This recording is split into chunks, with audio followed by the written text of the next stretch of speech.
Et les experts basket saison 2, épisode 3, on est très heureux de vous retrouver sur Monaco Info avec un homme dont la vie a changé ce week-end, Oui. Ali Traoré, bonjour. Et oui, bien sûr, j'ai eu la chance de toucher un saint. Et donc voilà, maintenant je suis un homme changé. Le saint Mike James. Effectivement, c'est... Qu'est-ce que ça fait ? Je sais pas, je ne laverai plus jamais cette main, je pense que c'est terminé pour moi. Cette main restera sacrée à vie. Et pur, vous avez bien raison. Allez, on attaque tout de suite par le débrief. 5 matchs à débriefer cette quinzaine et notamment la campagne d'Euroleague qui a débuté et mal débuté avec 2 défaites sur le parquet de Valence, 70-65 et puis une grosse claque à domicile face à Bologne, défaite 83-59, la plus grosse de l'histoire à domicile en Euroleague. Oui, courte histoire. Courte histoire, ouais. Mais quand même, 24 points.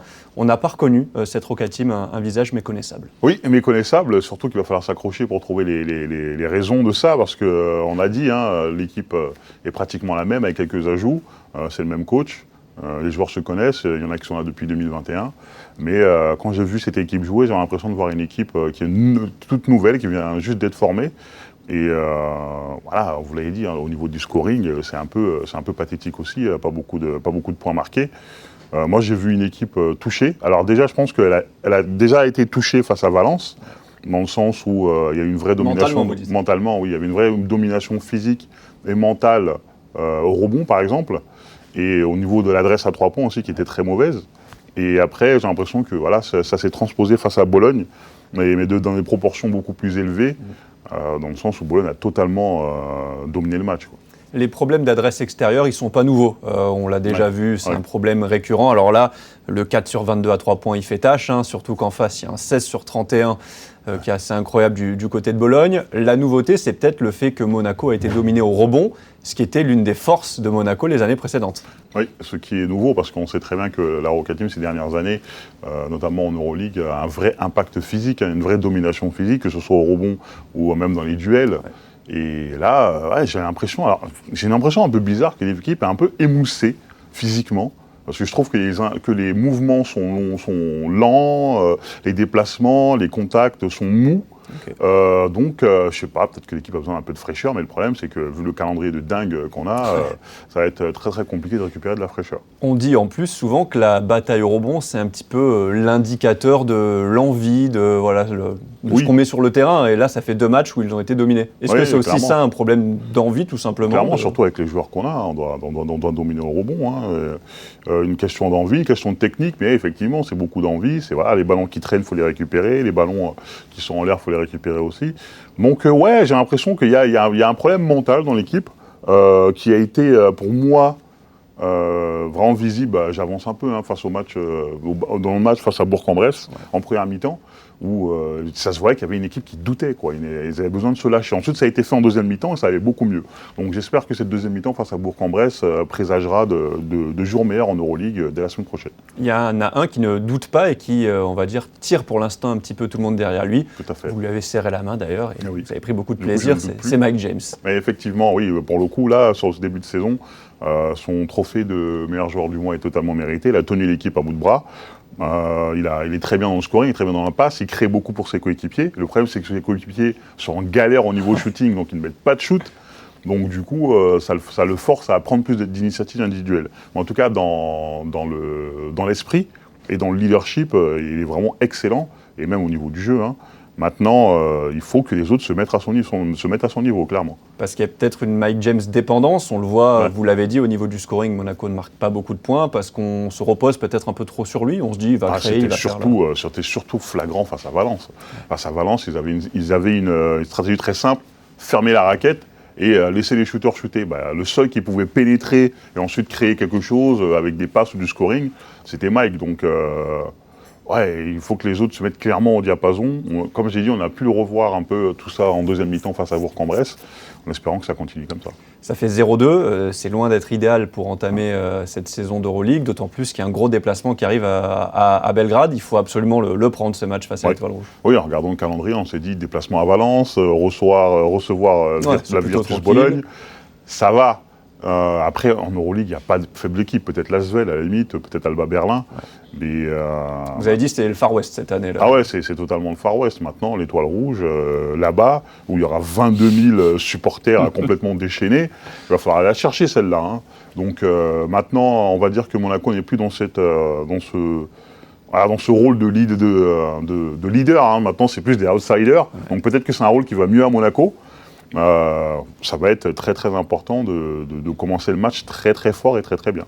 Peter Corneli en zone mixte nous a dit aussi, cette année, on va être attendu, tout le monde va vouloir nous taper. Est-ce que c'est ça aussi qu'il va falloir prendre en compte, que les joueurs se disent, en face, ils auront la dalle maintenant, à chaque fois, pour venir taper Monaco? Il n'y a plus d'effet de surprise, hein. C'est terminé. À Monaco, maintenant, c'est une équipe référencée, c'est une équipe du Final Four, c'est la 3e équipe d'Euroleague. Donc forcément, maintenant, c'est une équipe à battre. Ouais. Donc toutes les équipes, ça sera le même délire qu'avec le championnat de France. Hein. Le championnat de France, quand Monaco se déplace, tout le monde veut les battre, mais maintenant c'est pareil au niveau européen, ce qui en dit long sur le nouveau statut de la principauté. Et on va en parler justement, vous me tendez la perche du championnat. Là tout va bien par contre en Betclic Elite, 7-0 pour débuter donc la saison, 3 victoires lors de cette quinzaine, et vous en avez un peu parlé. Une réponse d'apporter dimanche face à Bourg-en-Bresse. Ouais, victoire face aux Dauphins qui était sur une super dynamique, hein, une victoire à Nanterre, ensuite une victoire en déplacement en Eurocup à Trento. Défensivement c'était bien parce que voilà, Bourg n'a pas beaucoup scoré, alors que normalement c'est la meilleure attaque du championnat avec plus de 91 points. Voilà, la première mi-temps a été compliquée parce qu'on sentait vraiment les joueurs vraiment un peu timides, un peu timorés, sans confiance. À l'image d'Alpha Diallo en première mi-temps, qui d'habitude aurait dunké, il faisait des passes. Il l'a fait en deuxième mi-temps. Et voilà, maintenant, le plus important sera de retrouver l'équilibre entre les qualités de Mike James et l'effectif de l'autre côté qui mettra un peu les shoots, quoi. Il y a eu un très bon passage à 3 points d'ailleurs. Pour être parfaitement complet, la Roca Team s'est aussi imposée à Cholet, qui était une des équipes en forme, 75-69, et contre Dijon, 88-74. On passe au point d'Ali. Après avoir parlé des grands, Ali, des pros, on va parler des espoirs avec cette victoire. C'était samedi 7 octobre face à Cholet de 2 points. Cholet qui est une des références, champion en titre chez les espoirs, qui sort un vivier incroyable de jeunes joueurs. Quand on regarde lors des années précédentes, Monaco avait par exemple perdu de 64 points face à cette équipe en 2015 ou de 30 points en 2019. Là, gagner face à cette équipe-là, là-bas en plus, est-ce que ça prouve les progrès réalisés par la formation monégasque ces derniers temps? Clairement, il y avait une véritable volonté d'avoir un centre de formation performant, en modifiant plein de choses, en profondeur, que ce soit dans l'accueil des gamins, la formation, aller chercher des gamins un peu plus loin que dans le bassin. Forcément, on a Mohamed Amini, des Iraniens, oui, Théo Pichard, qui sort de l'INSEP, du centre fédéral, pardon. Oui, non, mais clairement, c'est important. De toute façon, pour moi, je ne conçois pas un grand club, c'est un grand centre de formation. Donc, c'est vraiment intéressant de voir les progrès à ce niveau-là et les passerelles qui pourront être faites dans le futur entre le centre de formation et le club. Parce que justement, des espoirs plus forts, ça fait aussi des partenaires d'entraînement meilleurs pour les pros. Surtout, on en a parlé avec ce calendrier chargé. Et ça les permet aussi de progresser plus vite, d'être au niveau et pas larguer lors des entraînements quand ils montent avec les grands. Ouais, clairement. Ça permet d'avoir une meilleure opposition aux entraînements, surtout quand on a besoin de reposer certains cadres. On le sait, avec cette saison à pratiquement 90 matchs qui se profile. Et même après, voilà, le but vraiment d'un centre de formation, pour moi, c'est à l'image d'un Real Madrid, qui sort tous les ans un gamin de leur centre de formation, de pouvoir justement l'intégrer au club pro et le faire jouer et en faire carrément un pro dans le club. Pour moi, ça doit être le but ultime du centre de formation. Il y a 2 ans, cette équipe Espoir avait gagné 10 matchs en championnat. L'an dernier, 14 victoires.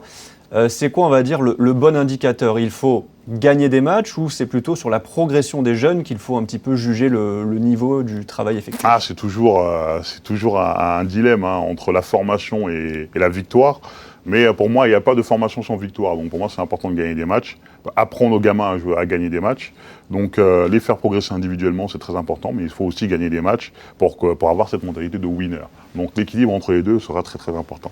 Et on parlait aussi donc de l'Iranien, Mohamed Amini, qui avait quand même mis 13 points de moyenne lors du dernier mondial. Est-ce que c'est des joueurs qui peuvent être amenés à gratter quelques minutes cette saison?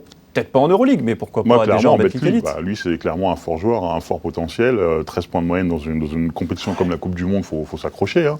Donc oui, moi j'espère et je suis sûr qu'il sera amené à avoir un petit peu de rôle, surtout en Betclic Elite cette saison. On va suivre ça dans les prochaines semaines. On va prendre l'avion, traverser direction l'Atlantique pour parler de NBA. Avec la question du jour, Ali, est-ce qu'on va arriver dans une nouvelle ère des big men, puisqu'en NBA, on le sait, il y a quand même Nikola Jokic, double MVP en titre, Joel Embiid, le Camerounais, désormais au passeport américain, qui va jouer les Jeux Olympiques avec les États-Unis, puisqu'il a enfin pris sa décision. C'est un traître. Mais oui, un traître, mais on a deux mutants qui viennent d'arriver. Un a déjà été drafté l'an dernier, Chet Holmgren, et Victor Wembanyama, dont on parle forcément énormément. Deux gamins qui culminent à plus de 2,20 m et qui jouent comme des meneurs et shootent comme des ailiers. Est-ce qu'on va donc, Ali, entrer dans une nouvelle ère des big men dominants ? Alors j'espère déjà, je n'en suis pas sûr, parce que ça va être dur de changer de cette ère créée par Stephen Curry du shoot à 3 points à outrance. Mais clairement, en plus c'est cool, vous l'avez dit, Joel Embiid et Nikola Jokic, c'est un peu, entre guillemets, l'ancienne génération. Et maintenant, on va voir les nouveaux big men dominants 2.0, comme l'avait dit, avec des capacités de dribble, des capacités de shoot extraordinaires à des tailles qui n'ont aucun sens. Donc moi j'ai envie de dire oui, parce qu'il y en a d'autres qui arrivent derrière. Moi, je pense notamment à Alexandre Sarr, qui sera drafté très haut la saison prochaine. Donc, ce serait cool. En tant que big man, pour moi, c'est toujours un plaisir de voir des grands dominer le jeu et redominer le jeu, comme ça a pu être le cas dans le passé. Et changer le jeu, puisqu'on le disait, les big men avant étaient notamment impactants en défense, proches du cercle. Là, c'est des joueurs qui peuvent shooter à 8, 9 mètres, faire des crosses, dribbler comme des ailiers. Ça et même tout. Défensivement, changer un peu partout dès qu'il y a un switch à faire. Ils peuvent défendre sur des arrières, sur des ailiers. Donc, c'est excitant de voir cette nouvelle façon de jouer arriver en NBA. Et vous l'avez dit, vous l'avez répété la saison dernière à de nombreuses reprises, Victor Wembanyama n'est pas un 5. On l'a vu, Greg Popovich l'a déjà utilisé en 4. Quoi. Non, mais c'est clairement un poste 4. Moi, je ne vois pas pourquoi. Qui a eu l'idée de se dire que Victor Wembanyama, il peut aider en 5. Mais son poste, c'est le poste 4. Vu que ce serait limiter sa polyvalence que le mettre dans le poste 5. Et ça peut aussi complètement changer les rôles sur le terrain.